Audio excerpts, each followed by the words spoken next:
Hi, I'm Jennifer Potter, Executive Director of Be Well Texas. Too many people are struggling alone these days, and alcohol and drug deaths are increasing. We started Be Well Texas to offer high-quality, science-based addiction treatment and recovery services anywhere, even at home. We provide compassionate, caring support virtually or in person. In many cases, there is no cost for treatment if you don't have insurance. Really. Welcome to Be Well Texas. We're glad you're here.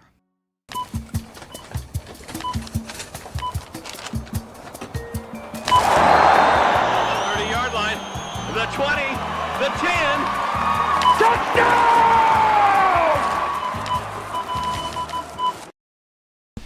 Regional finals. Right.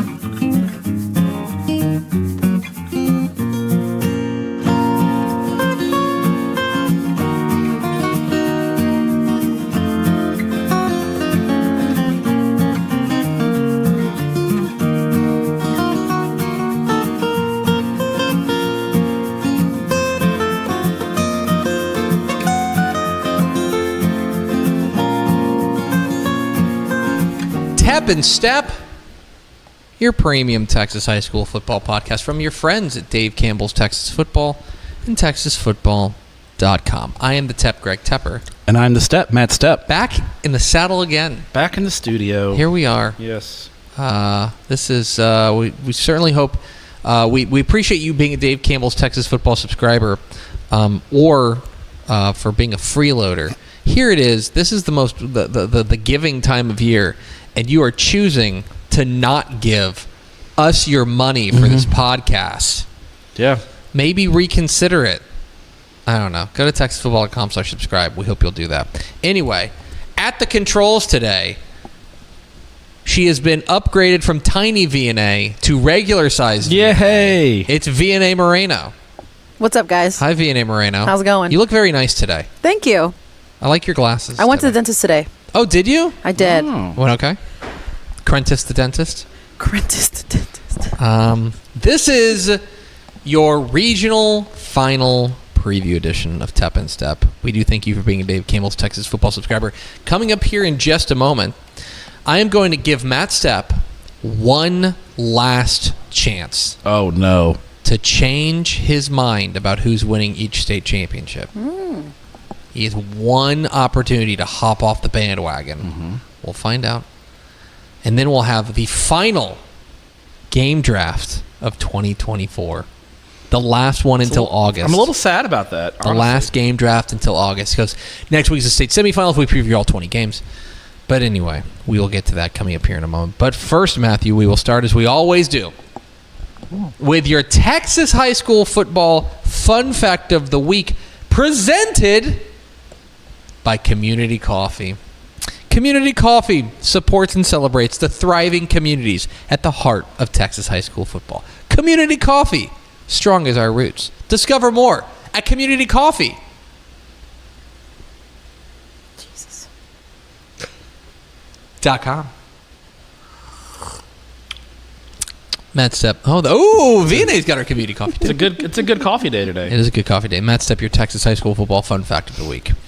District 23 6A made a little bit of history this week. They've got all 4 teams in the regional finals. Remarkable. Let's take a moment. Remarkable. All 4 teams in the regional finals. That has happened 2 other times. All 4 teams in the regional finals. In 6A or? In 6A. Okay. My question for you, Matthew. There are 2 teams that were in both of those years. It happened in 2007 and 2015. Ooh. So my question for you. Who are the 2 teams that have been part of 2 different districts that both put 4 teams into the playoffs and into the regional finals? This is tough. See, it's a little extra. Yeah. I'm going to go... To be clear, 2007 it was a 5A district but you know what I mean. Yeah. I'm going to go DeSoto and Austin Westlake. That's incorrect. Dang it. The answer. Converse Judson. Okay. Oh, I was thinking of teams that are still alive in the playoffs. No. That's why I have. Converse Judson and Smithson Valley. They were in the district together, District 26-5A in 2007, which had Judson, Smithson Valley, Reagan, and Madison made the fourth round. And then in 2015, 25-6A, Judson, Smithson Valley, Cibolo, Steele, and Clemens all made it to the regional finals there. Let's see, in 2007, did one of those teams play for a title? I think I made that up. 2007? That was Judson, Reagan, Smithson Valley, and Madison. Did Judson make it in 2000? Was the 2007 Judson's last one? This is knowable. Let me see if I can find this out. This is a follow-up fun fact of the week. It's an extra fun fact. 2007, Judson lost to Trinity 13-10 by a ticket-friendly score of 13-10. Yes, but anyway, there it is, your Texas high school fun fact of the week. Okay. How was your Thanksgiving? That was good. And how's your birthday? Birthday was quiet, but good. Good. It was on Monday, so Thanksgiving was good. Good. We don't do a traditional Thanksgiving because I have traditional Thanksgiving in Canada. Yes, you do. So I just went and picked up a whole bunch of barbecue on Wednesday and did that. Hell yeah, brother. I went to Roy Hutchinson Trophy Club. Oh, and? Very good. Okay. Very good. And then I left Thursday night and headed to Houston and watched a whole lot of football. Yes, you did. Yeah. So, let's talk about the regional semifinals. I call that a win. Overarching. It was a good win, yeah. It was a win. The overarching thought. Oh, one more thing before we get going into this. Oh. So, we have an intern, Sam Moore. Oh. Sam's awesome, by the way. He is awesome. I believe he is the gentleman who creates the thumbnail for this, or is this UVNA? No, Sam. Okay, so Sam creates all of the other ones, all of the other thumbnails for all of the other podcasts, but I am the only one that makes the Tep and Stepp Great. thumbnails. Excellent. So then we just want to make your job easy for you. So we're going to we each going to take 3 seconds, and we're going to make a thumbnail-worthy face that she can cut out. Wow. Ready? Okay. We're just going to make it easy for you. Okay, first Ready? up is Tep. Okay. Okay, perfect. Okay. And now here comes Stepp. Which camera do I look at? Do I look right here, Vic? Yeah. Okay. All right. 3, 2, 1. Perfect. Okay. There we go. We just did Vienna's job for you. That is amazing. Regional Okay. semi. Don't expect that every week. Yeah. Regional semifinals. I'm going to ask for that every week. That's a now. Thanksgiving gift for you. Yeah, Thanksgiving gift for regular size Vienna. Did you guys talk about this before? No, actually, no. No, we didn't. Okay. Wow. So Just how good we are. It's just how good we are. So regional semifinal week. Overall, it's funny. I don't think you had a ton of huge, big brand name stunners, but I think what you had is like this undercurrent of like under the radar, really kind of like off the beaten path surprises that I think really turn things upside down. I'll give you an example. I don't know if LaPorte and Angleton each beating the Brazos Valley teams, the College Station teams, College Station and A&M Consolidated, is going to register on a statewide level. Sure. But that's pretty shocking. LaPorte especially. Yes. Angleton won missed PAT, really the difference in the game. LaPorte in the second half completely dominated and consolidated. I watched the second half of that game last night, just kind of doing some research on this week's games, and LaPorte, number one, if they get to state, they got a fun crowd. They do. They have a lively crowd. It was fun to watch them on. You could feel the energy on a web broadcast. That was a surprise for sure. I think PNG over Texas High is a little bit of a surprise, just based on what we thought of Texas High. More on PNG later. Yeah, we'll talk. I'm sure we'll talk about them a little bit. I don't know if there was just a ton of real big brand name surprises. But big win for Llano over Goliad. Okay, but rally. But for example, Marlin Dangerfield over Newton is probably the one, and especially Dangerfield over Newton, the way they did it, and especially the way they did it, Yep. to dominate them. But like Marlin over Mason is pretty surprising because the way that Mason was playing, they looked like they were rolling right there. But like as far as big brand name stuff, but then you had like games that we were excited about that I think lived up to the hype. We were on the call, Pickle and I were on the call for DeSoto and Willis, and that is a game where if you were box score scouting, you missed the game. Like you missed the game because 14-0 Willis, 42-14 DeSoto, 42-35 DeSoto, 55-35 DeSoto. It got to 42-35, and I was like, "Is DeSoto gonna lemon booty this thing?" Do you know what's funny? to and I couldn't say this on the air, Yeah. but like for reasons that are probably understandable, that's the kind of game like old DeSoto might have lost.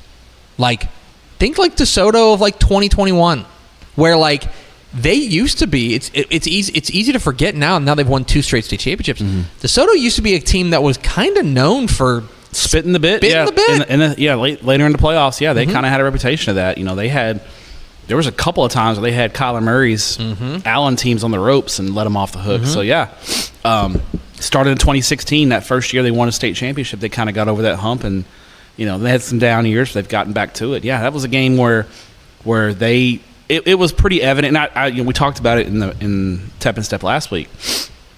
Willis has a small and fast defense, and the question was going to be, could they hold up to DeSoto's punishing run game, and they just couldn't do it. Down the stretch, they couldn't. The other thing, so there was that. You were at North Shore-Katy. No, I will just say this. My opinion on North Shore has not changed.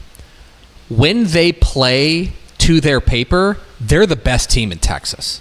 Yes. That's the best team in Texas. The last 2 weeks, they've started out 30-0 on Ridge Point, 21-0 on Katy, and they were about to make it 28-0. And not just up big, but like performances indicative of that score. Like, it's just like they're dominant. They're kicking the crap out of these good teams.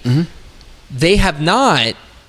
Playing 48 minutes for them has been a challenge. It's like they lose interest in the middle of the game, you know, and they kind of a couple of bad turnovers, let Katy back in the game, and all of a sudden it's 21-14, and you're like, what the heck is going on here? And then they flip the switch again and you know, turn it up. Yeah. But that's got to be a concern. I know Willie Gaston talked about it post game with me that, you know, we need to play 4 quarters, and we haven't really done that, and we're going to need to play 4 quarters. We can't keep doing this. Another example of a game that wasn't off our radar, but like I think we were kind of waiting for this week. Bro, the bold gold of Post. Yeah. Over Sunray. And what a performance. Yeah. They went out there and kind of did what nobody else has been able to do to Sunray, which is get them to chase and put them on the defensive almost. And like they took command of that game early, and then they were just like, we'll trade punches with you, but like we're not gonna let our foot off the gas. They held serve. You know, absolutely. Ian Vergara had a huge game, 5 touchdowns. I was amused that Coach Wright post game told Press Pass Sports that Dave Campbell's didn't even pick us to make the playoffs this year. So #disrespect season. That's right. Full effect. Well, weren't they like 2-8 last year? They had a couple of bad years, and all this they go from 2-8 to 13-0. Among the biggest turnarounds, regardless of classification in Texas. One of the best stories in the state. But now they're in the regional final. I'm trying to think of anything else. I mean, look, we'll talk about them in a second. But the Carthage machine, that final score is 28-7, right? Yes, 28-7. That is as impressive a performance with a relatively milquetoast score that you'll ever see. But Pleasant Grove's defense is really good, and they gave Carthage some trouble. But Carthage's defense was equally good, and eventually Pleasant Grove just their defense kind of wore down late. Okay, so credit to Carthage. That was an impressive win, and now they get former district rival Van this week. So here's what I want to do. We are now at the midway point of the playoffs. I don't know if you guys know that. Midway point. Yeah, 3 weeks left. Just 3 weeks left in the Texas high school football season. It was like 76 games, I think, including 6-man. It's like 76 games. Yeah, you I know how many UIL 11-man games are, but yeah. Yeah, you add in 6 more playoff games in 6-man, so it's 76, I think. Yeah. That sounds right. Anyway, here's what I want to do. All right.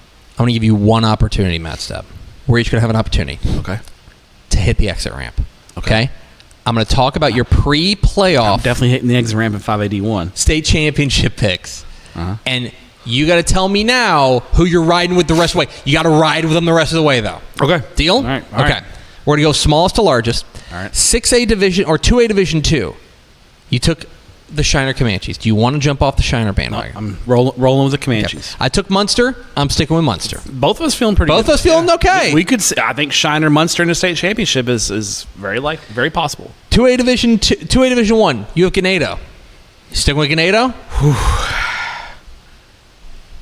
I'm sticking with them, but Stanford. Stanford's so I Ganado. So I had Sunray. Oh, you got to exit. I've got to exit. We're forced to exit. They're closing down the lanes. I'm gonna go with Stanford. I'm gonna go with Stanford. They look the part. Although Post has made a habit of making us look really dumb. You know what I mean? Okay, so that's 2A Division 1. 3A Division 2, we both have Gunner. I see no reason to change. No. That's from my perspective. 3A Division 1. I guess this is kind of the inflection point. You've got Franklin. Sticking with them. I got Columbus, and I'm going to stick with them. And I guess we'll find out this week. Well, if we find out where they're playing. Exactly right. It is 5:25 on Monday, and Columbus and Franklin still have not figured out where they're playing yet. We'll talk about that down the street. Yeah. 4A Division 2. I got my phone out just in case. 4A Division 2. Speaking of which, we both talked about Carthage. Pick Carthage. Yes, sticking with Carthage. They look like they are on a roll. 4A Division 1. You took Kilgore. Oh, I have breaking news. Would you like breaking news? Oh, breaking news. Franklin and Columbus, Friday, 7 o'clock at Gupton Stadium in Cedar Park. Okay. Just got the text from Coach Fannin. They finally agreed. Let's go. That was a... my phone buzzed, and I was like, wait, let me check. And it was Coach Fannin. That was pulling teeth to get that together. So now my Friday, Saturday schedule is now set. We'll talk about that. Have that the end. 4A Division 1, you took Kilgore.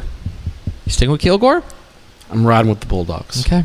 All right. Got a soft spot for Kilgore. I've got Celina, and I'm sticking with Celina. I got no reason to change. 5A Division 2, you got the South Oak Cliff Golden Bears. Big game this week, but I'm sticking with them. Okay. I've got Richmond Randall.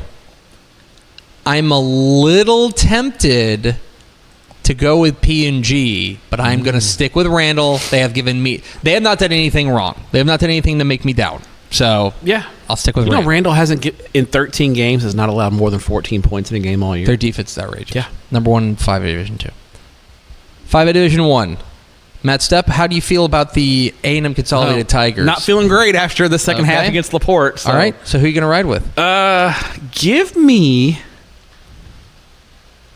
Dude, do you realize you have one regional finals left? Well, I went 5A D1. I went. You went hipster. Ryan, Georgetown, A&M Consolidated, and Piper.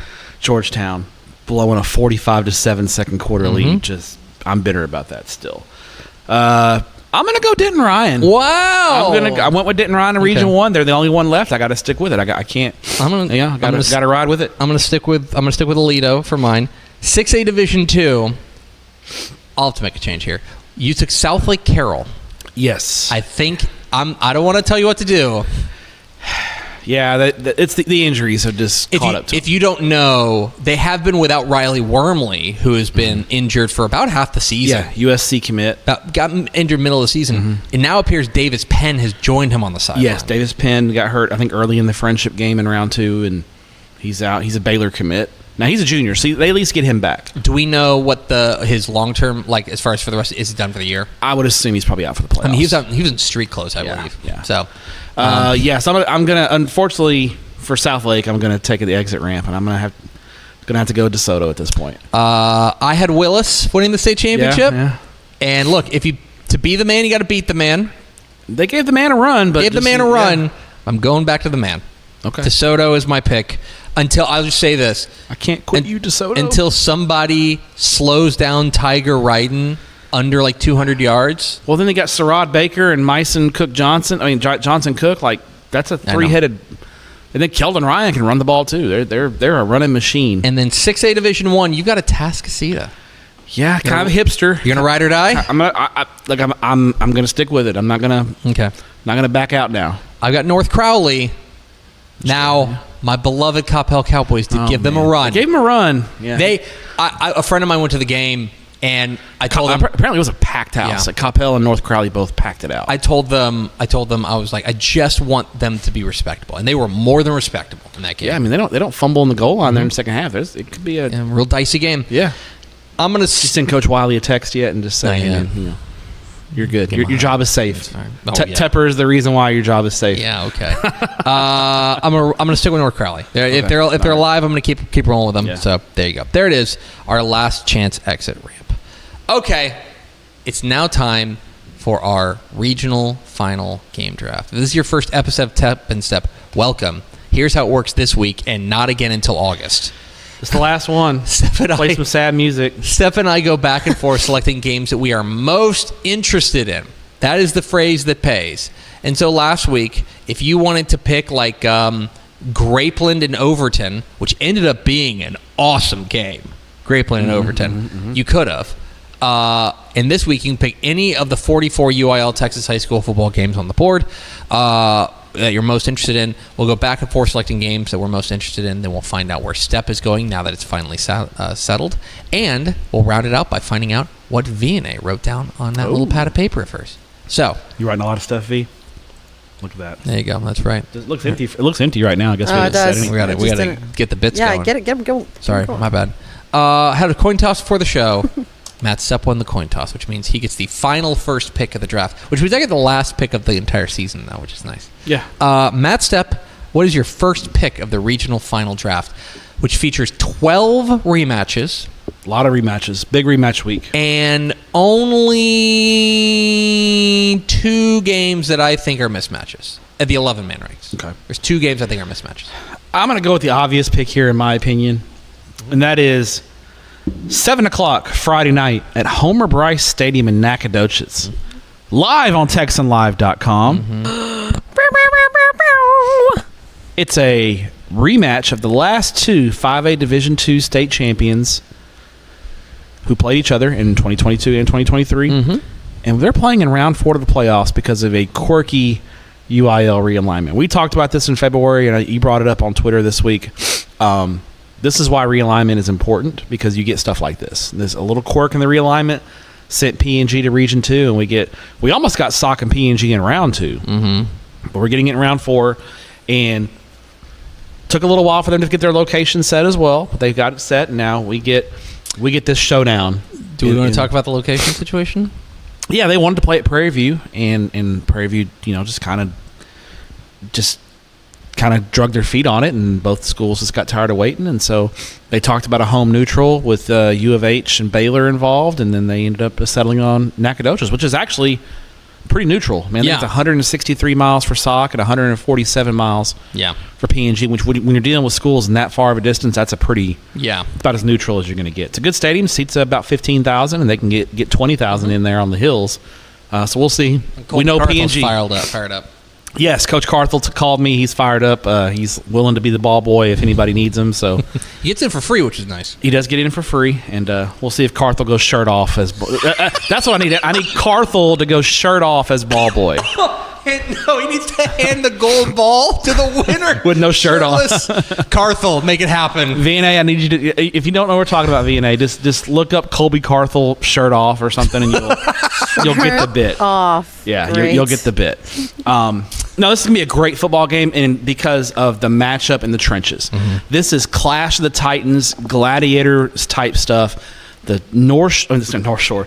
The P&G offensive line, led by Jackson Christian, an A&M commit, going against the South Oak Cliff defensive line, which is loaded. They've got about 8 guys they rotate through, and there's probably 3 or 4 that are going to be Division I. They have a Baylor commit, I know, on the defensive line right now. They've got several others who are outstanding. That is your money matchup. In the trenches, the P&G offensive line against the Sauk defensive line. It is going to be fascinating to watch that matchup because it is 2 elite units that are going to beat the hell out of each other for 48 minutes. P&G last week against Texas High just literally at times brought a linebacker in to play basically single wing quarterback, and they just got in single wing and just snapped it to the linebacker who's 6'3", 220, and they just bulldozed over Texas High. His name is I had it written down here. Where did it go? You're listening to Mason Winchell, I believe that's how you pronounce his last name. If I got your last name wrong, I apologize. He also threw a touchdown pass. They kind of ran a little jump pass over there. Great scheme, great game plan, and I think P&G is going to stick with that. That's what they do well. Obviously, their quarterback is back. London Nunley's a very good wide receiver. When they do need to throw it, they can get the job done. I love Tyson Henry. He's been great. P&G offensively is stout. That's going to be a great matchup. The concern here is I don't know if P&G's defense is near what they were a year ago. They're just not as strong as they were last year. And did I make you laugh? Did you look up Colby Carthel shirtless? Did you? Isn't that awesome? That's so He's invited to the Dude Rock banquet. That's awesome. Yeah. Colby Carthel's coming to the Dude Rock. He's amazing. Colby Carthel's the keynote speaker at the Dude Rock banquet. Yeah, he's just awesome. So I'm gonna put a picture. He's fun at coaching school, let me tell you. And And so it's gonna that's the money matchup there. Is the PNG offensive line, Sock defensive line. But I think the big disadvantage PNG has in this game is when their defense is on the field against Sock's offense. I think Sock is really good on the offensive line. Levon Morton, Mikhail Trotter at running back. Carter Kopecki's been very good at quarterback, dual threat guy. They've got weapons. And let me be clear about something, because I think one of the things is how is this game different from last year, from the state championship game last year. I think the South Oak Cliff offensive line is clearly better than they were last year. Yes. Like, noticeably better. And I think PNG's defensive line is a step or two below what they were last year. They lost a couple of dudes up front. Yes. And so I think Sock is going to be able to establish the running game in which is really what they could not do last year consistently in the state championship game. They got put into some obvious passing downs, and they struggle in that situation. I think that's going to be the key in this game. I like South Oak Cliff. I think they're just a little bit more of a complete ball club this year. PNG's offense is a cheat code, and they can keep them in it, and they can control the clock. And if their defense can come up with a couple of surprise stops, they'll shorten the game and they'll limit possessions. And that's kind of their path. But I think Sock's offense is a little too efficient this year, and I think PNG's defense has just taken that step down. That gives that, switches the edge to South Oak Cliff in this year's matchup. I like PNG in a close one. I think that offensive line, we have not seen a team match up with them for 48 minutes, basically, aside from Nederland in the game they lost. That was why. And that's a rivalry game, and you always kind of see those kind of wonky things happen in rivalry games, too. I think the PNG offensive line is the difference.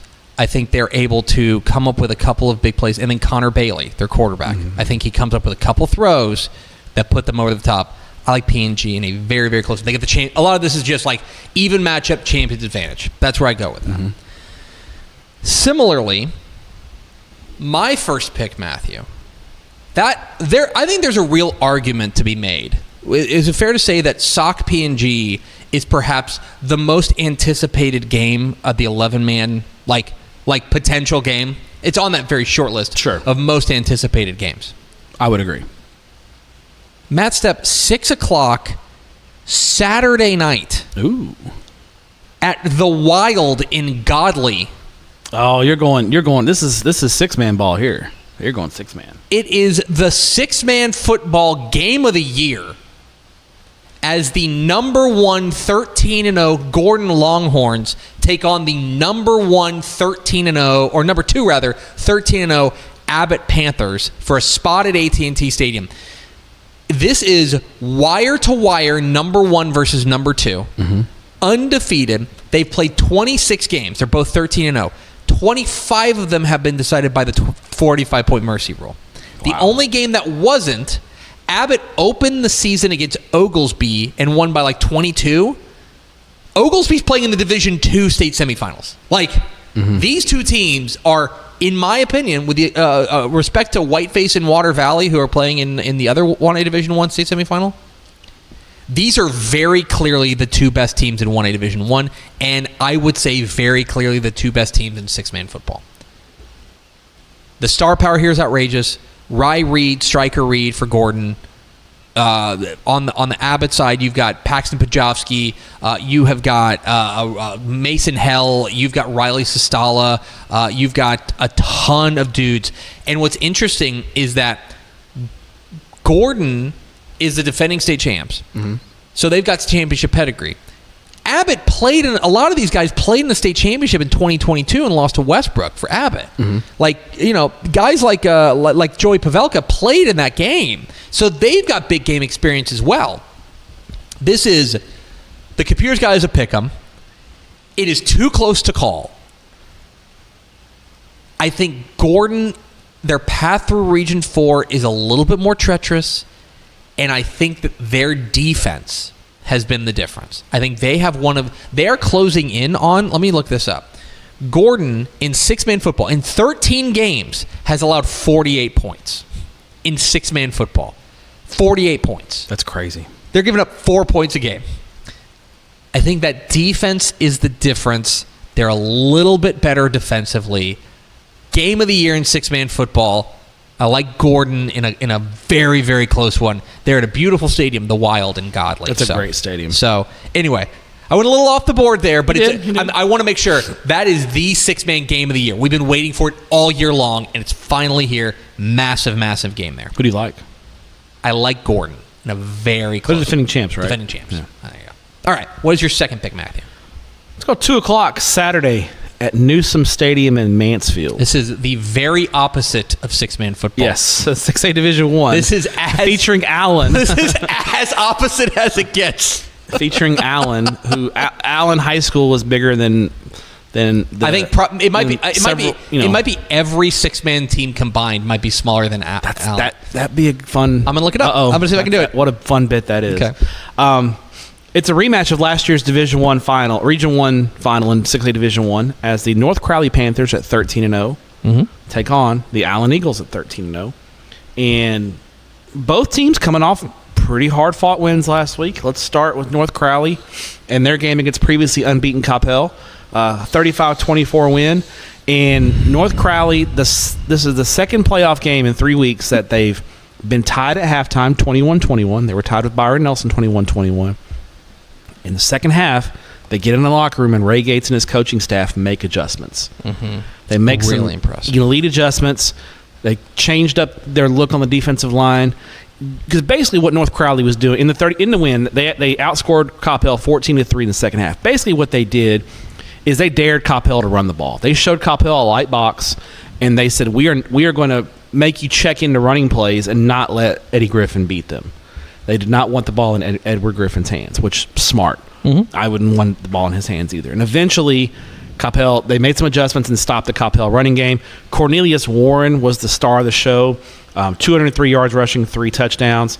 Jimerson had a long touchdown pass. Chris Jimerson had a long touchdown pass as well. And, North Crowley they showed some grit in this game. They showed some grit. Yeah, they showed some toughness that they haven't had to show this year, and they showed it against a really, really good Coppell team. Coppell makes you work. Very, very impressive win. Speaking of gritty, how about Allen's 22-21 win over Trinity? Gaudy stuff, man. The difference in the game, Allen, on their first touchdown of the game, the first quarter, goes for 2. And I don't know. I haven't seen the game tape yet. I don't know if that was a planned 2-point conversion. If Trinity got a penalty and they had a short, they were 1 yard out, but they went for 2 and went up 8-0, and that was the difference. They won 22-21. Again, Allen's offense is not going to blow you away with big numbers. They're efficient and they're workmanlike, but this is a team at Allen that relies on defense and field position. Brady Bricker, the quarterback, had a good game, 2 rushing touchdowns, 234 yards of offense. The problem I see in this game for Allen, I think Allen will keep it competitive, just like they did last year.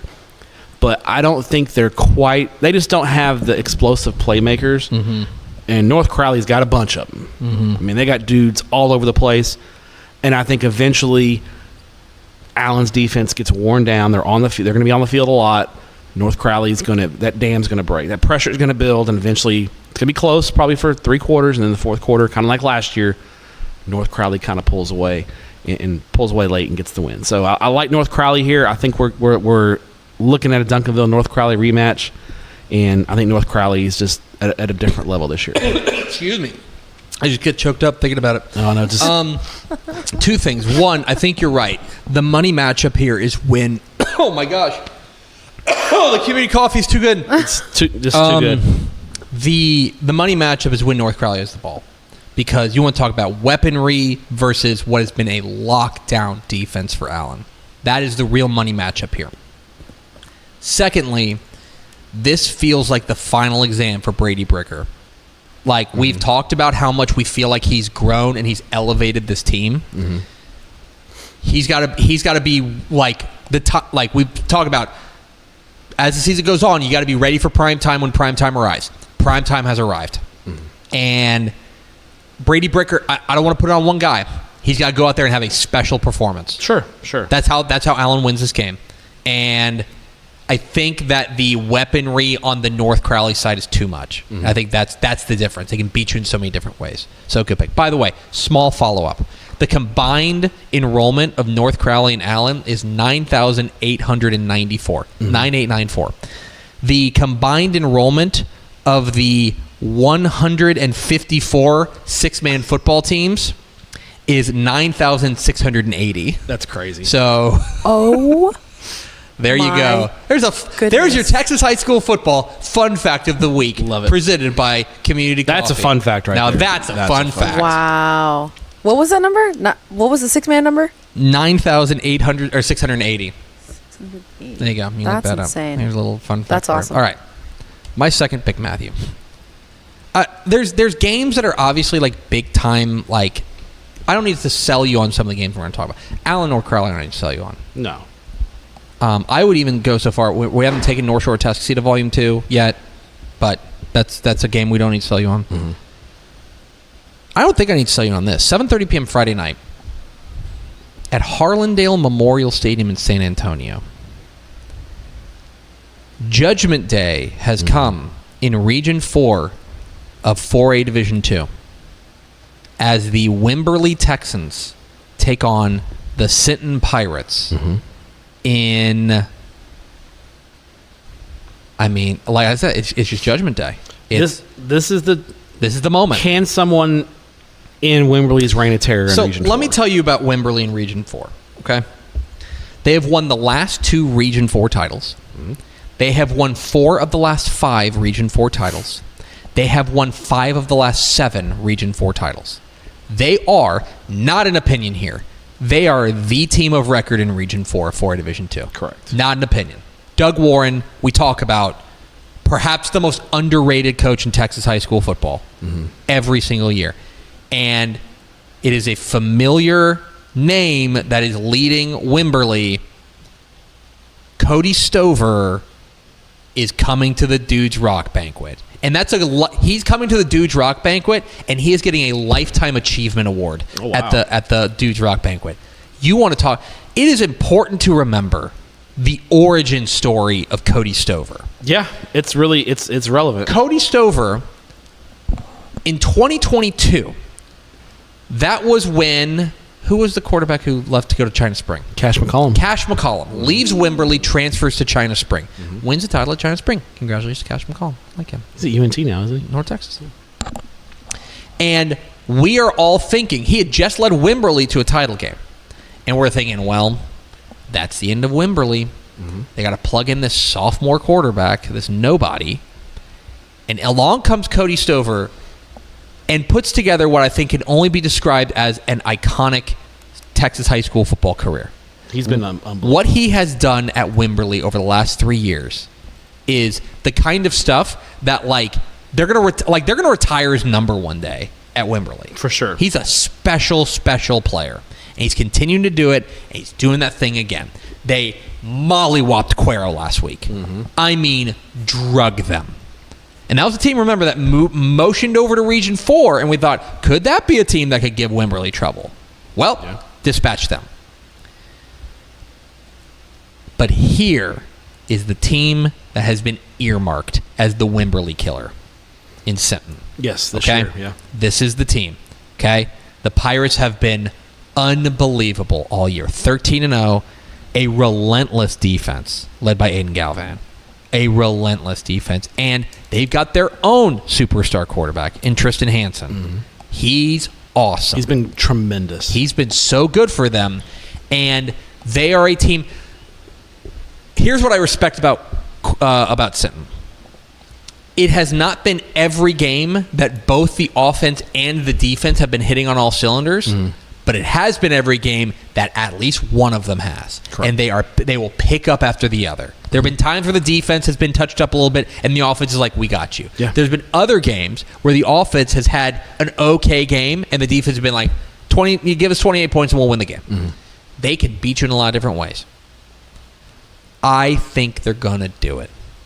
I think it is hard to pick against Wimberley in a regional game. But I think that Sinton, their defense, can slow down Stover, and this Wimberley defense has been good, but it has not been untouchable. No, it hasn't been. And so I think that is where Sinton can win a close 28-21 slugfest ball game for the ages and move on to the state semifinal. I was on board with that until I saw what Wimberley did to Cuero last week. They did drill them. That was... But Cuero, the thing is, I think and Sinton beat Cuero. I think memory serves fairly comfortably. I got to double check that. Maybe, I don't know. I would need to check that. That is true. I will just say that Cuero's defense can be touched up. Is the thing. Oh yeah, it got touched up by Columbus. Oh yeah, it got touched up obviously by Wimberley. I think Sinton's a different animal. They're built different. I think Sinton's going to do it. I think Sinton can dethrone Wimberley. It's not going to be easy. Yeah, but I like Sinton and Wimberley. 23-18 was Sinton and Cuero. Okay. So, but I want you to Cody think about Stover had 6 touchdowns. 4. He's just that's like Thursday for him. That's just like rolls out of bed. Yeah, that's like Thursday second period math. It's like, okay, that's what I got to do this week. It's a huge game for a spot in the semifinals. And who's in Region 3 for Division 2? La Vega or Sealy. Winnable game. Yeah. Winnable game. Anyway, I like Sinton and Wimberley as my second pick. What's your third pick, Matthew? Man, I am going brand name Stepp here. You are. It's okay. This is a good week for it. 2:00 Saturday at Thorne Stadium in Houston. This is brand name. Live on TexanLive.com. There you go, VNA. Love it. It's North Shore-Atascocita, Part 77. North Shore. North Shore has won the last 9 meetings in this series. I believe 3 have come in the playoffs. And we thought in week 9 that winning streak was coming to an end. For 47 minutes, Atascocita handled North Shore. And then North Shore pulled one out of their rear end and beat Atascocita 27-23. They found a way. They got a short punt. They got a sensational, crazy catch to get them down there in the end zone near the goal line, and they scored. Atascocita had to walk away from that game going, really? Like what do we got to do to beat these guys? I think they have to come around to that game and just say, like, maybe it's just never going to happen. Yeah, I mean, it's crazy. Now, their defense played great in that game, but Atascocita's defense has not been good in the playoffs. 2 of the 3 games, they have been touched up. And last week against – and I get it. Fulshire is a weird team to play against. They are hopped up on energy drinks, and they're not literally, but they just play that way. They're not punting. They're going for 2. They're onside kicking. They're running that wide zone off. They're all over the place. They're just they are the Red Bull of Texas high school football. Like, they are just, remember Jolt Cola? I remember Jolt Cola. I figured Caduti, like, I could see Caduti drinking like Jolt Cola. Remember Surge? Barely, yeah. I remember I was Surge. a Jolt Cola guy. Yeah. Vienna, you're too young. What are you guys saying We're right old. now? Just Jolt Cola was like this I'll tell you when you're older. Oh, gosh. soda that, like, came out and had like 5 times the caffeine of a normal Coke. Truckers drank it. Jolt? JOLT, yeah. Jolt Cola. And I could see Caduti just drinking that, and he's just so fired up all the time. So anyway, back to Atascocita. They struggled against, like, we went off on a tangent there, but they struggled against Fulshire. They've struggled against Dickinson. Yep. That's a concern. Their defense played great against North Shore. Can they replicate that effort this week against this North Shore offense, which has dudes everywhere? Quanell Farrakhan, Dion DeBlanc, DeAndre Hardiman Jr., Chris Thomas. They're just Cameron Smith, weapons all over the place. They jump out to that 21-0 lead on Katy, and you're thinking it's going to be a blowout. Devin Sanchez gets an interception, sets North Shore up near the goal line. And then Caleb Bailey throws a mystifying interception. And it was mystifying. Yeah. Katy returns to the 3-yard line, scores. The very next drive, Bailey fumbles. Katy hits a 20-yard field. They score. All of a sudden, it's 21-14. The carelessness with the football, and then a couple of weird 4th down. They went for it. They tried a kind of a fake rugby punt that got stopped. The kind of nonchalantness with the ball worries me about North Shore. Because Atascocita, Carday Mack and Torrey Blaylock, didn't play against North Shore. That combo of Blaylock and Carday Mack, or he played, but I think he was hurt. He was hampered. I think he was sick. Maybe he didn't play a lot. But yeah, he wasn't 100%. He's 100%. He had 5 touchdowns last week. That combo is really, really hard to stop. Now, North Shore's run defense is really, really good. And then you've got Devin Sanchez, Pringle back there, Charles Ross. They're loaded in the second. The North Shore's defense is 2018 levels good. They are really, really good. But if their offense turns the ball over and sets them up against short fields, eventually against Atascocita, they're going to cave. if North Shore takes care of the football, they win 2 touchdowns. Yep. But they haven't shown they'll take care of the football. That's why I'm taking Atascocita. The streak ends. I'm playing the odds here. I don't know if North Shore takes care of the football enough, and I think Atascocita pulls one out. I think that's entirely fair. I think I'll just say this. I think your read on it, like your little synopsis there of saying if they take care of the football, they win by 14, is exactly right. Yeah. And I'm just going to say they take care of the football. Okay. That's it. That's the bottom line of it. It's not like they find a way to make enough plays, and I ain't picking against It's weird to say. I don't know if I trust Caleb Bailey right now. He just made a couple of, he's just been, when he's good, he's great. Mm-hmm. When he's bad, he's made some bad. He's just been careless with the football. Yeah. Got to take care of the football. Mm-hmm. Especially you get to round 4 and beyond, you got to take care of the ball. Yeah, it's a massive game. I don't need to sell you on Atascocita and North Shore. It's a great game. It's on Dave Campbell's text and live. You should watch it. You should watch it. So we've previewed 2 of the 6A Division I regional finals. Mm-hmm. We're going to preview 3 of them. Somehow I don't think we'll get to 4. I'm going to talk Duncanville Bridgeland. I love the Bears. Did you see that catch? I have his name. I want to make sure I shout him out. Just yell out Maximum Bears when he caught it. Oh my God. It was an outrageous catch. I had his name somewhere. Maximum Bears is probably one of the weirdest niche bits that we ever came up with. Wait till I shift it into Maximum Bears. I don't know if I can have it anywhere. I think the hashtag Max Bears, That was great. Okay, so the receiver's name was number 14. Connor Dandridge. Yeah, number 14. Goodness gracious. Yeah. I think Duncanville's going to beat him. Yeah, I think so too. But I thought the Woodlands would be competitive, and sure they enough. are. Bridgeland's better than the Woodlands, in my opinion. I think Bridgeland's better. I think Bridgeland can keep it competitive. Now we'll see if Duncanville. I don't know if Duncanville played their best game against the Woodlands last week, so we'll see if Duncanville, Coach Samp gets on them this week and they play a focused game. 7 o'clock Friday night at the Palace on Palmer. The Palace on Palmer. Reeves Stadium in Round Rock. I used to date a girl that lived off Palmer. Sorry. Just, in my 20s, It's the Battle of the Lakes. When I hear Palmer, it's all I think about. I dated a girl off Palmer. Battle of the Lakes again? Battle of the Lakes for the second straight year. Again. They like to play each other. Westlake and Lake Travis. Remember in 2020 we didn't get it? I think it got canceled for some reason. They didn't play in the regular season. And then they didn't. And then I think Lake Travis lost to Round Rock. Lost to Round Rock. Yeah, in the first round. It is Lake Travis and Westlake, a rivalry renewed. Ooh. And it's important to remember this is a rematch, obviously. Mm-hmm. Westlake won it 28-16. And my question always, whenever there is a rematch, is okay, what has changed? Or what happened in the first game that you don't think will happen in the second game or is not likely to happen? So, on the North Shore-Atascocita, your comment is, I think that Torrey Blaylock is different because he's healthy, and you think that North Shore's carelessness with the ball will eventually get them. Yes. That is what has changed. You look at this game, and a lot of the major factors in this game have not changed. No. It's still Chasten Ditta for Lake Travis, who's been very strong. Van Hopping, the running back for them, who I think is really the star of that show. Yeah, he's been great. He had a 90-yard touchdown run last week. Going up against Reese Wise, Brandon Clark, and these guys for Westlake. Both these teams are coming off of dominant performances over teams from District 29 6A. Correct. As Lake Travis dispatched with East Central, and then it was Westlake really put it on the Buda Johnson defense. Mm-hmm. It was a dominant performance from both these teams.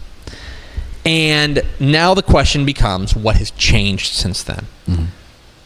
Because 26-14, and that is, or 28-16, and that is honestly about where we thought the first game was going to land. I think if you'd come to me after that game and said, hey, it was 28-16 is the final score, I would have been like, yeah, that sounds about right. Yeah. For Westlake. That kind of pace of game. Defense and special teams, for all we talk about the offenses in this game, that is what is the critical component for both of these teams. These are two programs that have been quarterback factories in, we're talking defense and special teams. The linebacker for Westlake, Elliot Shaper, he's unbelievable. He might be the best. I don't know if he's probably not the best recruit mean, he's committed to Duke. It's not like he's a Division I commit. He might be the best defensive high school football player in Texas. He's unbelievable. Let me pay him an ultimate compliment for Elliott Shaper at Westlake. He reminds me of Torian York. Remember Torian York when he was at Temple? And he's just like, this dude's an animal. Like, why is he not like a 7-star recruit? And it's like, I think he's a little undersized or something like that. But like, just a playmaking dude. To me, I believe that is the difference. Is Westlake's defense and special teams is a little bit superior to Lake Travis's defense and special teams.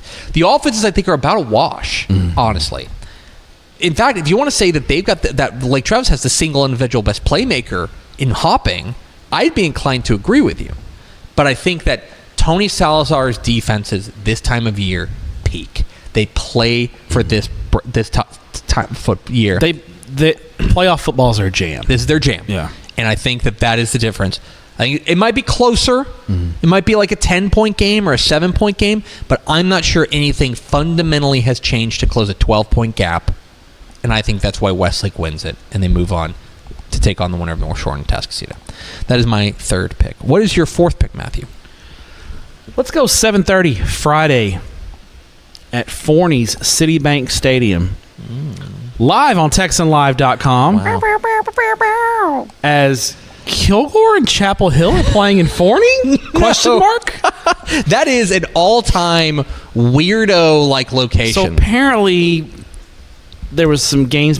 So these two, obviously, they're district rivals. Yeah. They've played in the playoffs the last ton. 3 years. Chapel Hill's won all three.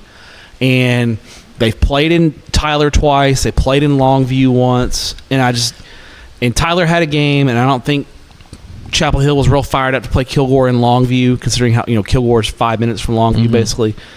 And there's really, other than those two stadiums, there's not a whole lot of places in East Texas. Like big places, this is going to be a sellout type crowd. Yeah. They talked about Jacksonville, love the Tomato Bowl, but it's in downtown, so parking can be a little bit shaky, especially when they have a big crowd. So they decided, let's just go a little further east and go down the road and play in Forney. And so, yeah, they're in Forney Friday night. So before you even start, I want somebody to go back and check the tape after they played in the regular season. Okay? And so the whatever the week, what they played on October 11th. Kilgore won big. Kilgore won 42-7. And I want somebody to pull the tape of Tep and Stepp the week after, and we've said, it wouldn't be a surprise to see these two teams if Lake Chapel Hill gets together. And it may follow the same script of Kilgore winning in the regular season and Chapel Hill winning in the playoffs, because lo and behold, here we are. Here we have arrived in Forney. This is the 9th meeting since 2020 of these two teams. Kilgore's 4-1 in the regular season against Chapel Hill and 0-3 in the playoffs. Okay. And last year, two of the 3 years, Chapel Hill ripped Kilgore's heart out. Yeah. Now, and then last year, Kilgore blew Chapel Hill away in the regular season, and then Chapel Hill got their revenge in the playoffs. Kilgore blew Chapel Hill out in the regular season. Now, Chapel Hill had some notable guys missing. Brisbane, the Baylor commit, and Stewart. I think Stewart may have played, but didn't play very long. He was hurt. Both those guys are back. But Chapel Hill's offense, now granted, against a really good, underrated Stafford defense, they kind of struggled last week. They did win 28-3. The defense played well. Trevor Brooks, the linebacker, is unbelievable for Chapel Hill. The offense kind of struggled, and one of the touchdowns was a special team score. So Brisbane's back. He's not playing quarterback full time now. Maybe they unleash him this week. I don't know. But the junior quarterback G has done a good job getting Chapel Hill to this point. Stewart looks healthy. He looks good to go. So that's not the issue for Chapel Hill. But consistency on offense has been an issue. No such issues for the Kilgore Bulldogs last week. Nope. They got the ball 5 times in the first half and scored all 5 times. And they obliterated Navasota 62-7. Kason Brooks, the quarterback, throws for 4 touchdowns, 2 going to Jaden Sanders, the Michigan commit, who is the star of the show there at Kilgore. But Kilgore's got a ton of weapons. We saw Kilgore at State 7-on-7. They blew us away. And Jaden Sanders is a stud. But Rayshawn Williams, their sophomore running back, 118 yards rushing. He caught a touchdown pass. Kilgore's secondary, in my opinion, is the best secondary in Class 4A, and their front 7 is among the best. Kilgore's defense is awesome. The Ragin' Red be raging, buddy. Let me tell you. I think this is the year Clint Fuller and Kilgore get over the hump. I don't think Chapel Hill can keep doing this thing that they've been doing. Man. I just think Kilgore finally is going to break through here. And it might break through emphatically. I want to be clear. I think Kilgore's they're the team of destiny this year. You're exactly right in every way about that, in the sense of like, it is absolutely Kilgore's time. I think they're better than Chapel Hill. Even fully healthy, I think they're just better than Chapel Hill. I think they're more complete than Chapel Hill. And I think that, like, they've already got a 35-point win over Chapel Hill. They've got the dude in Sanders. They have got the defense, which looks so good. They are rolling right now. They're playing their best football right now. And yet, is there a little something inside you saying there's Chapel Hill? something in me that is saying, like, you're an idiot. You're falling for this again. Because they've always done it. This is Chapel Hill's bit. Yeah. This is their whole bit. Yeah. So, I want to be clear. I am picking Kilgore. That is the chalky pick. Almost everything in this game points to Kilgore, and maybe points to Kilgore like as big as the first matchup, like by multiple touchdowns. Everything on paper does. And also, they don't play the game on paper. They don't. And there's a lot of context in this game. Yeah. And so, and I guarantee if Chapel Hill pulls it off, Reardon's texting me Saturday morning going, told you so. There is no reason Chapel Hill should win this game. And yet I think it's a 50-50. It's crazy. It's a coin flip game. It's a coin flip game. There's not a lot of good games, big games. It's be quiet Friday night for the most part in DFW. There's a couple of games. But if you're on the eastern side of the Metroplex, the Mesquite, Dallas area, if you can get a ticket to this game, this is going to be big-time football. And a big-time atmosphere. Yes. Because both those towns are just going, they're going to be annoyed they have to drive to Forney, but they're going to drive. Yeah, they'll be there. They'll drive. Yeah. My fourth pick, Matthew. I cannot believe this is the fourth pick, the eighth pick of the draft. Yeah, it's a great week. Let's go. I should probably pull up the actual when and where. Actually, you can tell me. 7:30 p.m. Friday night at Gupton Stadium in Cedar Park? Yes. Is that now correct. official? That is. Is it 7 or 7:30? Let's check the text here. 7 or 7:30. Will be updated by the time you listen to this on TexasFootball.com. 7 o'clock. 7 o'clock Friday night at Gupton Stadium in Cedar Park. It is the Region 3 final in 3A Division 1. This has been largely what this is like a culmination of all the regions that we were most excited about in the preseason, like before the playoffs, and this is a perfect example of that. As the Columbus Cardinals at 12-1 take on the Franklin Lions at 10-2 in a game that, for me, will determine the favorite in the state to win the 3 Division 1 state championship. That's me. Okay. Respect to Lano and Edna. Respect to Malakoff Liberty Ilo. Fun game. Great game. And respect to Shallowater and Paradise. I think the winner of this game is the favorite. Okay. I think people forget that Franklin has played in 4 straight state championship games. I need to keep reminding people. Yeah, that's the sole reason. They were on paper. Columbus is better, but that's the sole reason I picked Franklin is the pedigree. They're hard to beat in the playoffs. The Franklin lost the 2020 state championship game to Canadian on basically a Hail Mary. They won the 2021 state championship over Gunner, handing Gunner their last playoff loss, mind you. They won the 2023 state championship game, or 2022 state championship game, and then they went to the 2023 state championship, and they lost by a touchdown to Malakoff. Yeah. Okay? They are 2 touchdowns away from winning 4 straight state championships. Yeah. It's been an unbelievable run for those guys. And they're doing the thing again. Yeah. They're running the dang ball out of the slot T. Slot T is what's the slot T, VNA? Devil. Yay, we've corrupted her. Yeah. We have corrupted her. They've won. Jaden Jackson is a horse. Yeah. He's just a horse. He's just a large child. A thoroughbred. Okay. Between poor him, mother in that grocery bill. His brother, Bubba Jackson, is no slouch. Do we know what Bubba's real name is? What his mom named him? Don't care. I mean, I do. I like Bubba. I'm calling him Bubba. Yeah. If his mom calls him Bubba, we'll I'm call calling him him Bubba. Yeah, I don't know. Maybe mom calls him by his government name. Reginald. Something like that. And by the way, I'm going to look that up after the game. And by the way, underrated, I think, about Franklin. They're flying under the radar because they took 2 losses early in the year. They lost to Spring School of Legacy of Sports and Sciences, a good private school team. And they got drilled by Celina. Well, Celina's a 4A Division I team still playing. The line, number 1 team in 4A Division I. Yes. Line forms to the left there. Correct. I will say, since then, it does feel like the defense is rounded into form. And the defense is playing better now. Played Hitchcock last week. Got a 35-21 win over a wounded Hitchcock team. But 35-21 win you don't apologize for. And Hitchcock was playing very well up to that point. They were. That defense will need to be on their game against Columbus, who soared to a win last week and looked good doing it. They beat Yoakum, is that right? Yeah. Yeah, they beat Yoakum by the score of 56-42. And it wasn't that close. It wasn't all that close. It was 56-28 midway through the fourth quarter. Now, here's what's interesting. So that the playmakers here. Obviously, they've got Adam Schobel, now a Mr. Texas football finalist. Congrats. We do not know the status of Grayson Rigdon.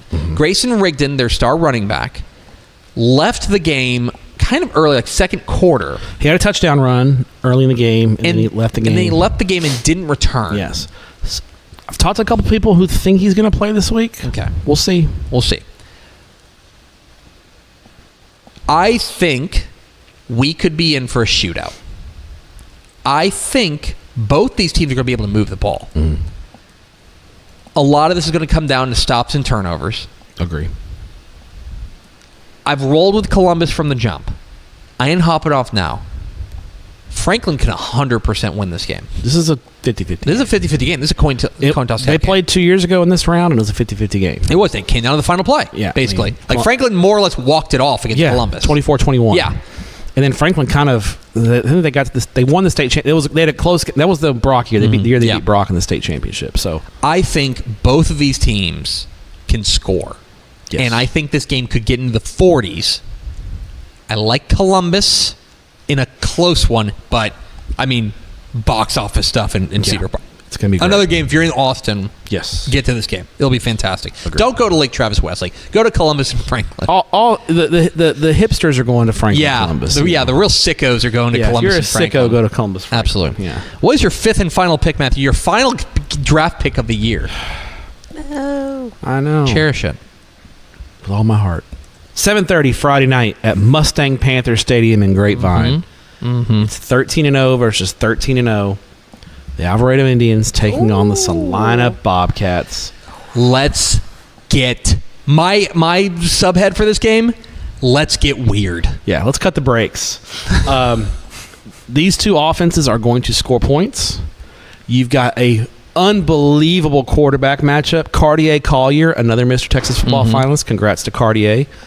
And Celina junior quarterback Bo Bentley, who is another guy who we talked about a lot. He was. I will tell you this. We had to narrow it down to 10. I am comfortable telling you that he was in the top 15. Yeah.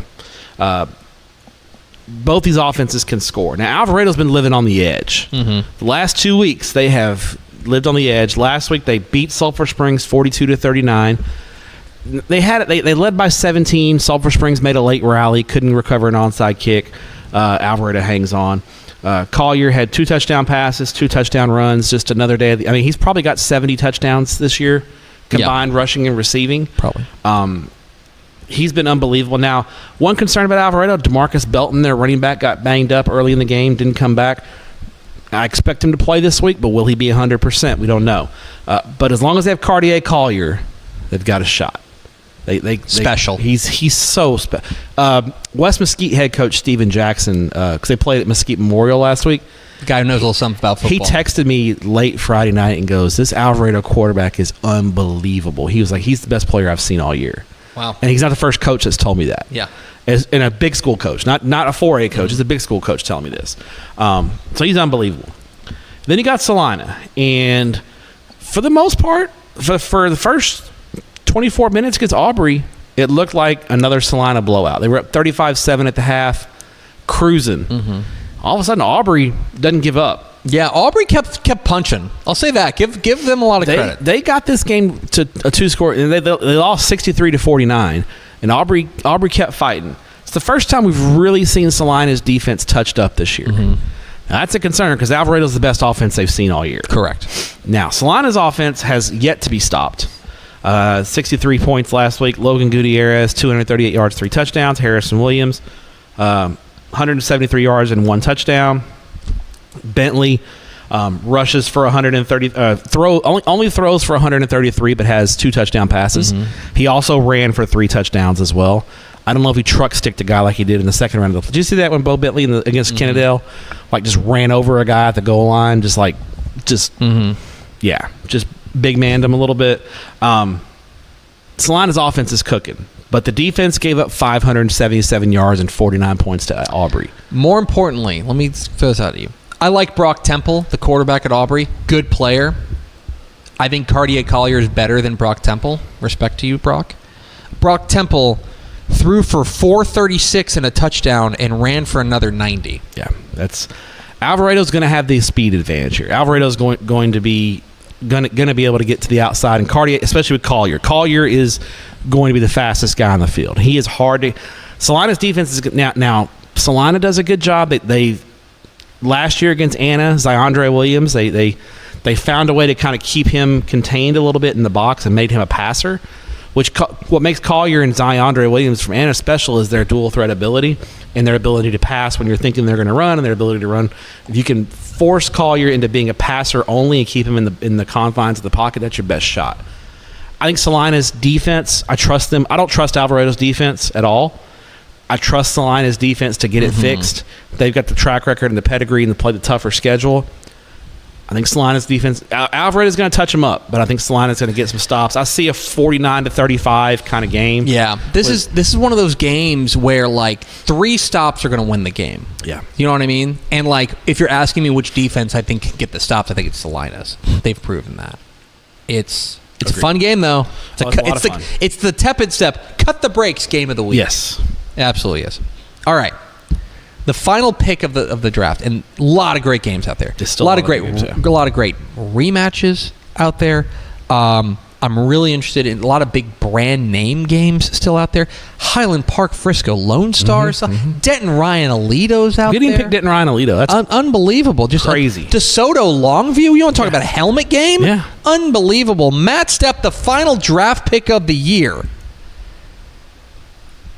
7:00 Friday night at Tiger Stadium in Belton. Oh, hell yeah. Let's go. The mystery box region of the year comes to its conclusion in 2A Division I Region 2 as the Axtell Longhorns take on the Hamilton Bulldogs. And we've been to Hamilton this year. We visited Hamilton. And nobody told us. No one told us how good Hamilton. We were at Storms, and no one told us how good Hamilton was going to be. Hamilton. You read the local newspaper. I read the local newspaper, and they were like, they were good in the scrimmage. Yeah. What are we even doing here? Okay. Local newspaper, you got to homer it up, man. I want to set this. This is the most mysterious region of the year. It's been like that since we did the preview show. We were like, we don't know who the hell's going in this region. Okay. Here's what's interesting about it. Okay. Is that we get kind of a chalky pick and also a total wild card in this game. Axtell's the chalky pick. It was Axtell, Tioga, maybe Italy, and Frankston were kind of the 4 teams that we thought would were in that mix. I don't think if you had told us back in August Axtell's going to be in the regional final, we'd be like, okay, makes sense. That makes sense. Craig Horn's did a great job. I think it's his son Colden Horn is running the ball. He's been great. Their quarterback Levi Leathers, the sophomore, great name, has taken a good step. They are balanced offense, rock solid defense. Axtell is a pretty classic regional finalist in a bit of a mystery box region. Yeah. Okay. They're 12-1 on the year. Yep. They've done what they needed to do. No, done what they need to do. They are the chalky pick to make it here. Hamilton. I went and looked this up. Do you know where we had Hamilton ranked in the preseason? So, because I don't know if you're gonna call our own foul here. We're gonna call our own foul. We had That's Hamilton. what we do at Tep and Stepp, though. We don't run from the smoke. We had Hamilton ranked 37th in 2A Division 1. Yeah. We had Hamilton ranked 3rd in their own district. We had Hamilton ranked 9th in Region 2. Well, what a bunch of idiots at Dave Campbell's, man. I think a big reason why is that they went 6-5 last year. Mm-hmm. I think a big reason why is they haven't had a 10-win season since 2004. Mm-hmm. I think a big reason why is that Hamilton, for the last 20 years, has been in that large bucket of Texas high school football teams that are just like, yeah, Yeah, they're not terrible, but they're not They're great. fine. Yeah. they're fine. You know what the difference is? We were We there in week one. Went and the Tep and Stepp magic. We sprinkled it around town. Sprinkled it around. God. What was the name of the stadium? Golly. I think. Oh, it wasn't. it has it's not Bulldog. It's not somebody's Bulldog name. Stadium. Yeah. Me and Tepper skipped around the I track was waiting and just threw for you fair. guys. Kuchen Field. Kuchen Field. We skipped around the track at Kuchen Field, throwing Tep and Stepp dust out there. And You guys need to go to the Cowboy Stadium and go do that. Well, it doesn't work it doesn't work there, but.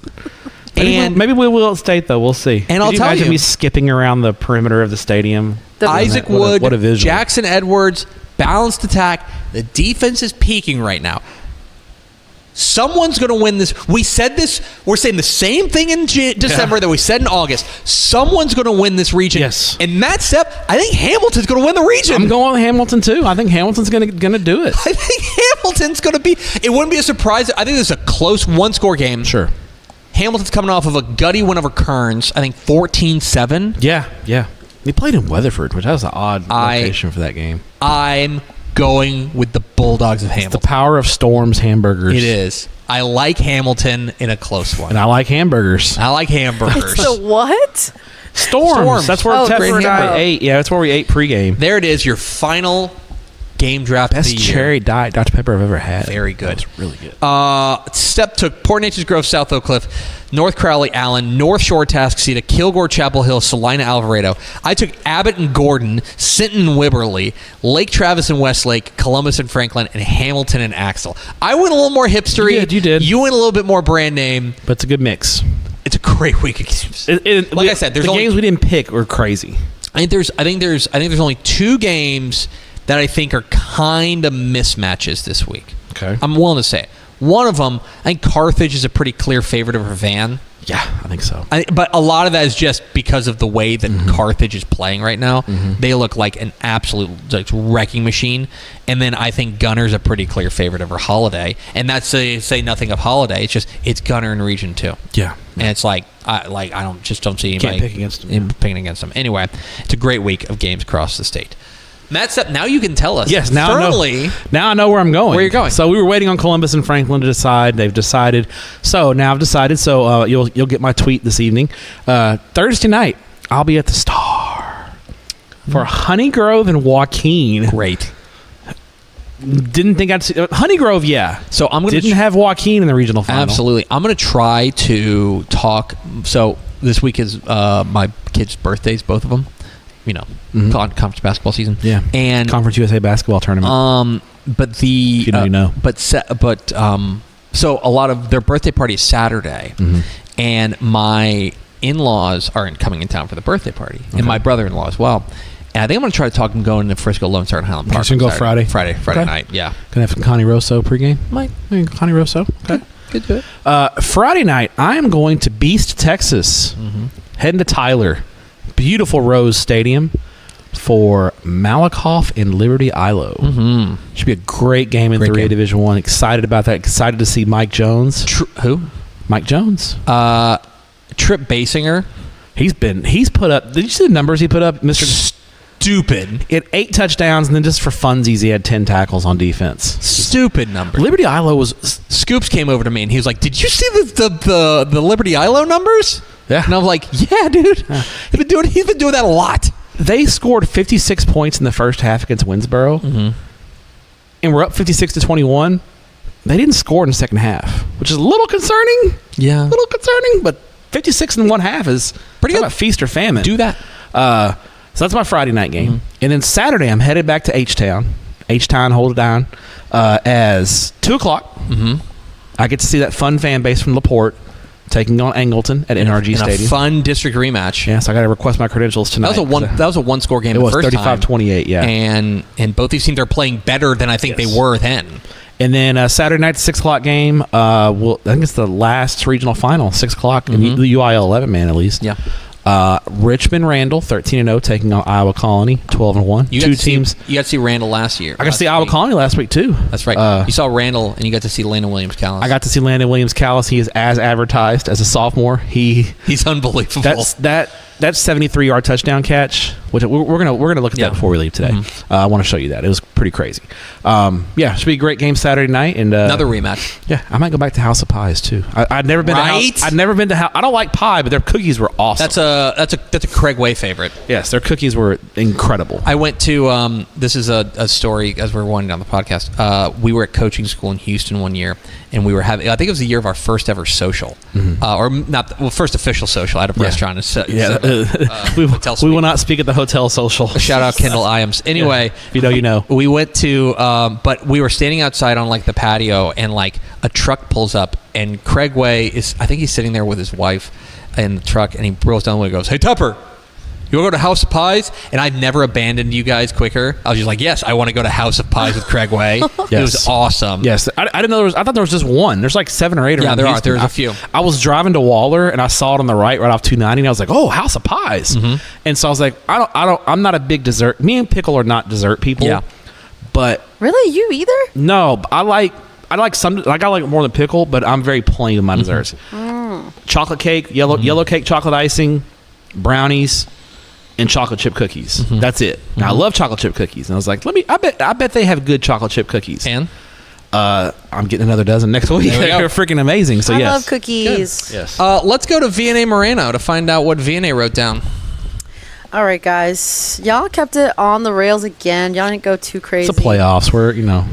Y'all mean business. We're professional. During this time. Obviously, Kobe Carthel. Yes, Colby Carthel, the head coach of Stephen F. Austin. His shirt off. Jolt Cola. I looked at the Jolt Cola thing, and it looks terrifying. Yes, I've drank Jolt Cola before as a kid. As a kid? Well, yeah, I was a kid when it came out. Yeah. Oh my goodness. There was a lot. I actually wrote down so much, but it was just like notes. Kilgore Chapel Hill is a coin flip game. Franklin's pedigree trumps Columbus. Alvarado living on the edge. Cartier Collier still him. Yep. Tep and Stepp cut the breaks game of the week. Yeah, I like that. We have to institute that next week. Yes. Like, we'll have a hipster game of the week and a Tep and Stepp cut the breaks game of the week. I like that. That's what we'll do. Here on Tep and Stepp, we don't run from the smoke. There you go. We don't run from the smoke. That's right. The other thing, so this is the last. We'll have obviously our state semifinal preview. I've warned VNA, so we don't have a game draft last week.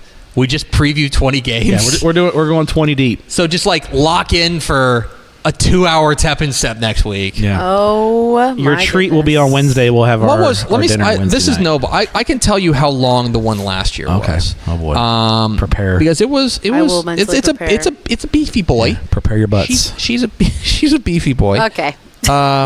She's a beefy podcast, and then of course we'll have the state championship preview episodes for you guys. So the state semifinal preview last time was episode 175. Get your invasion supplies and come on was the name of it, and it went for a crisp 100. Oh, it was only 105 minutes, only an hour 45. Okay, that's we can do that. I think we can do it in an hour 45. Yeah, we can do that. Anyway, thanks for spending a little bit of your day with us. Stepp, thanks for your courage. Thank you. Talk to you next week for the semifinal preview on Tep and Stepp. Bye.